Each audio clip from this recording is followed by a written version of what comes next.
Hola, muy buenas tardes. Me llamo Santiago Cabrera. Soy estudiante del tercero B del colegio número 17 Imelda Romero del departamento Arauco. Este proyecto se llama Los secretos del termómetro.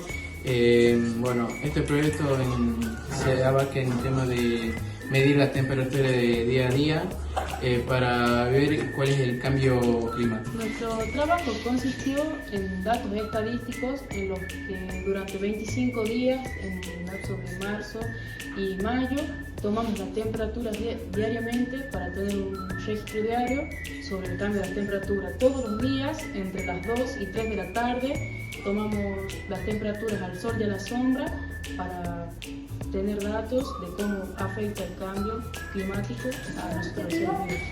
Realizar el monitoreo de temperatura para analizar variaciones climáticas locales en un lapso de 10 o 30 años. El segundo es procesar datos matemáticamente usando la estadística para poder generar datos científicos. Bueno, el tercero es explicar los fenómenos biológicos relacionados con la fotosíntesis. La hipótesis es que podemos llegar matemáticamente a demostrar que existe el calentamiento global.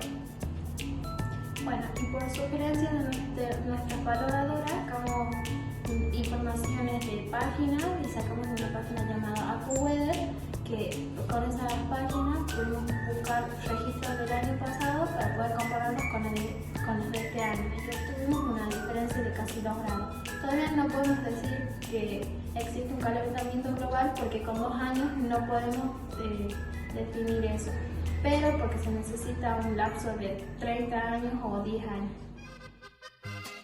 Buenos días, yo soy Román Allendez y junto a mi compañero Benjamín Acosta estábamos encargados de hacer el video explicando el marco teórico de la parte de biología sobre nuestro proyecto.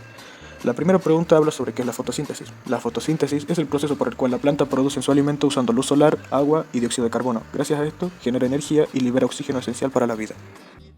Después vamos con la segunda pregunta, que dice cómo afecta este proceso los cambios de temperatura.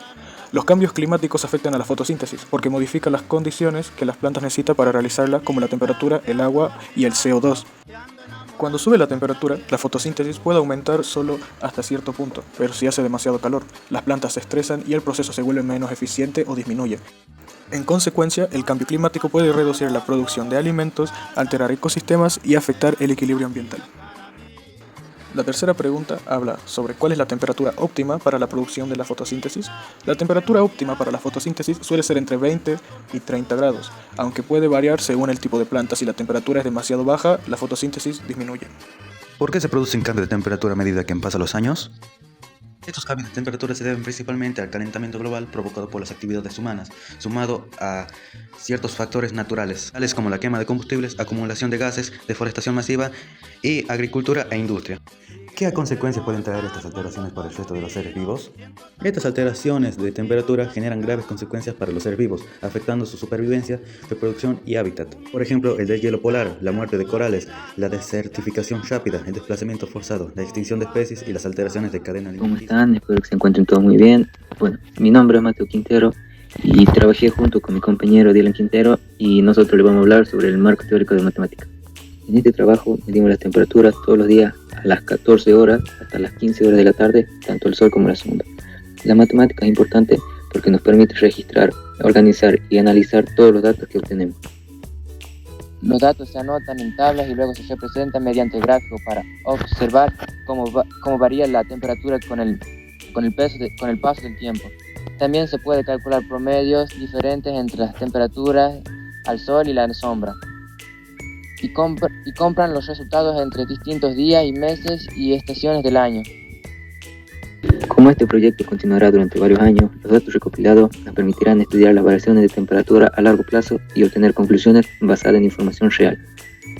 La conclusión es la estadística es una herramienta muy poderosa para obtener conocimientos científicos. La segunda conclusión es que se debe continuar con el relevamiento para obtener comparación interanual. Bueno, la importancia del trabajo es porque nosotros ya vimos cómo afecta el cambio climático a los seres vivos y a la vida. Y si demostramos científicamente que existe un calentamiento global, tendríamos que tomar medidas medidas específicas para poder disminuir todo eso. Este proyecto tenemos planeado seguirlo a largo plazo, ya sea nosotros el año que viene o los cursos que entren, ya que es un proyecto a seguir. De acá a 30 años recién vamos a tener una conclusión o un resultado de si realmente existe un cambio climático o no lo hubo.